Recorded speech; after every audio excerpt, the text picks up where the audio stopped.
బొగ్గు ముద్దుగా మనం నల్ల బంగారం అని పిలుచుకుంటాం. ఎందుకంటే దాని వాల్యూ అలాంటిది. మరి కలర్ నలుపైన వాల్యూ బంగారంగా ఉండే వాల్యూ ఉంటుంది. అలాంటి బొగ్గును నిజంగానే బంగారంగా మార్చేసింది అదానీ కోల్ గ్రూప్.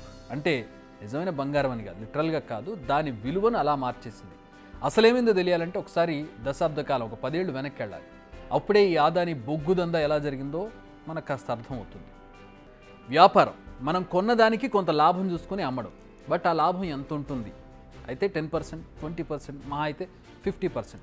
కానీ 300% ఉంటే దాన్ని వ్యాపారం కాదు, మోసం అనాలి, స్కామ్ అనాలి. ఇప్పుడు ఇదే స్కామ్ను అదానీ గ్రూప్ చేసింది అని చెబుతోంది organised crime and corruption reporting project. సింపుల్గా OCCRP అని పిలుచుకుంటారు ఈ సంస్థను. 2014 జనవరి 9న జరిగిన డీల్ గురించి ఈ విషయం రీసెంట్గా వెలుగులోకి వచ్చింది. ఇంతకీ అప్పుడు జరిగింది ఏంటంటే, ఆ రోజు ఒక భారీ షిప్ చెన్నై హార్బర్లో డాక్ అయింది. ఈ షిప్ ఇండోనేషియా నుంచి 69,925 మెట్రిక్ టన్నుల బొగ్గును మోసుకొచ్చింది.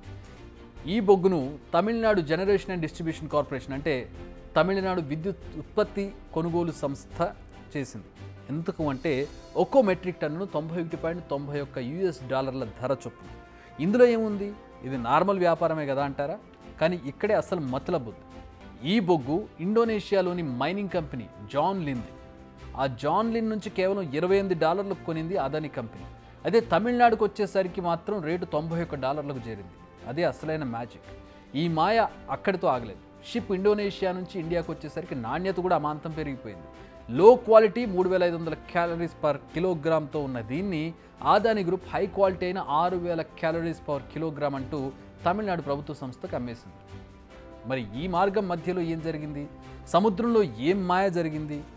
ఇదే క్వశ్చన్కు ఆన్సర్ కోసం తవ్వితే అదానీ గ్రూప్ పేరు బయటపడిందని చెబుతోంది దీనిపై రీసెర్చ్ చేసిన సంస్థ. ఇంతకీ ఏం జరిగిందంటే, ఇండోనేషియాలో బయలుదేరిన షిప్ నేరుగా ఇండియాకు రాలేదు. మధ్యలో వర్జిన్ ఐలాండ్స్లో ఆగింది. తెలుసుగా, ఈ ఐలాండ్స్ పన్ను ఎగవేతదారులకు స్వర్గధామం.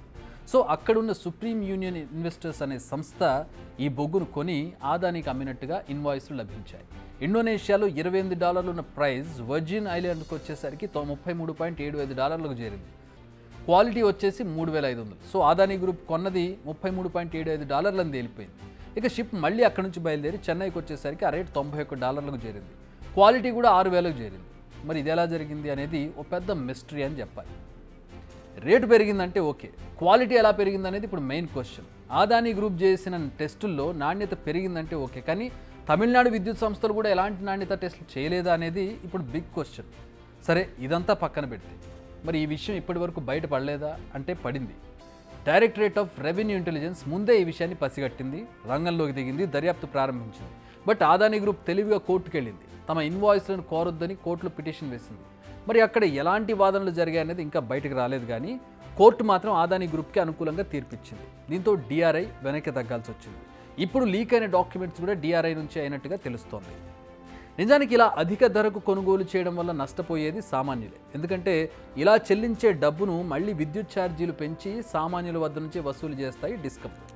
అండ్ ఇలా క్వాలిటీ లేని బొగ్గును మండించడం ద్వారా వాతావరణ కాలుష్యం పెరగడంతో పాటు విద్యుత్ తయారీకి ఎక్కువ బొగ్గును ఉపయోగించాల్సింది. అంటే ఇక్కడ ఒక బొగ్గు నాణ్యతను ఎలా కొలుస్తారంటే, 4 బొగ్గు ముక్కలు ఫర్ ఎగ్జాంపుల్ తీసుకుంటాం శాంపిల్గా. ఒక 4 బొగ్గు ముక్కలను గంట సేపు మండిస్తే 1 కిలోవాట్ విద్యుత్ వచ్చిందని అనుకుంటే, హై క్వాలిటీ లో క్వాలిటీ మండించినప్పుడు ఇవే 4 ముక్కలు కాకుండా 15 ముక్కలు మండించాల్సి ఉంటుంది. అంటే దీని కెపాసిటీ ఎక్కువ ఉంటుంది, మండించినప్పుడు వచ్చే ఉష్ణోగ్రత ఎక్కువగా ఉంటుంది. హై క్వాలిటీ ఉంటే, లో క్వాలిటీ ఉంటే ఎక్కువ బొగ్గులను మండించాల్సి ఉంటుంది ఆ నిప్పుడు అంత వేడి అంత ఉష్ణోగ్రత రావడానికి. సో ఈ విధంగా బొగ్గు క్వాలిటీని బేరీజు వేస్తారు. ఇక్కడ కూడా అదే జరిగింది. వీళ్ళు కొన్నదేమో 15 బొగ్గులను మండిస్తే వచ్చేటటువంటి నాణ్యతను, కానీ ఇక్కడ చూపించింది మాత్రం 4 బొగ్గులను కొంటే వచ్చే నాణ్యతను. సో హై క్వాలిటీ బొగ్గుగా చూపించి ఇక్కడ తెప్పించారు. సో ఈ కొన్నటువంటి ఈ ధరను మళ్ళీ ప్రజల మీదే వేస్తారు. సో ఇండైరెక్ట్గా ప్రజలే నష్టపోతారు. ఇలాంటి బొగ్గును మండించినప్పుడు ఎక్కువ బూడిద కూడా వస్తుందండి. ఎక్కువ బొగ్గును మండిస్తే ఎక్కువ బూడిద వస్తుంది, లో క్వాలిటీ కాబట్టి. అంటే ఇలాంటి బొగ్గు కారణంగా జేబులకు చిల్లు పడడంతో పాటు ఆరోగ్యాలు కూడా డేంజర్లో పడతాయన్నది నిపుణుల మాట. ఇలా ఎక్కువ చెల్లింపుల ద్వారా విద్యుత్ సంస్థలపై ఎంత భారం పడింది?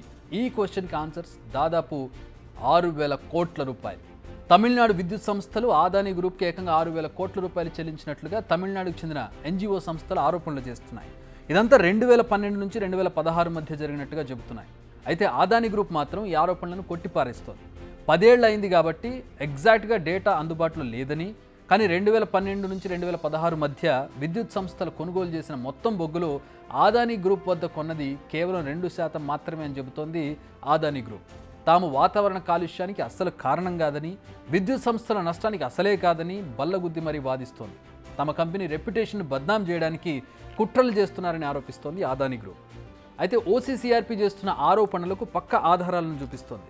ఇన్వాయిస్లను రిలీజ్ చేసింది.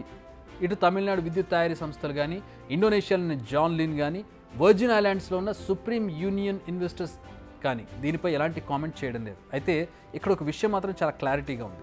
ఇండోనేషియాలోని జాన్ లిన్ కంపెనీ ఎక్స్పోర్ట్ చేసే కోల్ క్వాలిటీ ఎప్పుడు కూడా 4200 దాటలేదు. బట్ ఆదానీ గ్రూప్ డెలివరీ చేసిన ప్రతి షిప్మెంట్ క్వాలిటీ మాత్రం రికార్డులో 6000కి తగ్గలేదు. ఇలాంటి వేగంగా 22 నుంచి 24 షిప్మెంట్స్ మాత్రం చెన్నై తీరానికి చేరాయి. వీటిలో ప్రతిసారి మెట్రిక్ టన్ను ధర $87 నుంచి $91 మధ్య ఉంది. ఈ మొత్తం బొగ్గు సరఫరాతో $70 మిలియన్ అదనంగా దండుకుంది ఆదానీ గ్రూప్. అప్పట్లో రూపాయి విలువను బట్టి చూస్తే దాదాపు 450 కోట్లు. సో మాయ జరిగింది. ఆ మాయ చేసింది ఆదానీ గ్రూప్. దీనిపై డిఆర్ఐ ఇప్పటికీ న్యాయ పోరాటం చేస్తూనే ఉంది. ఇప్పటికే దీనికి సంబంధించి సుప్రీంకోర్టును ఆశ్రయించింది డిఆర్ఐ. అయితే కౌంటర్ అఫిడవిట్ దాఖలు చేసేందుకు ఏకంగా 3 ఏళ్లు తీసుకుంది Adani group. Next hearing August 6న ఉంది. మరి అప్పుడైనా విచారణ ముందుకు జరుగుతుందా లేదా మళ్ళీ వాయిదా పడుతుందో చూడాలి. కానీ ఆదానీ గ్రూప్ ఎలా ఎదిగింది, ఎలా విస్తరిస్తోంది అన్నదానికి ఇదొక ఎగ్జాంపుల్. బిగ్ టీవీ అవుట్లుక్ కథనాలు నచ్చితే వెంటనే బిగ్ టీవీ ఛానల్ ను సబ్స్క్రైబ్ చేయండి.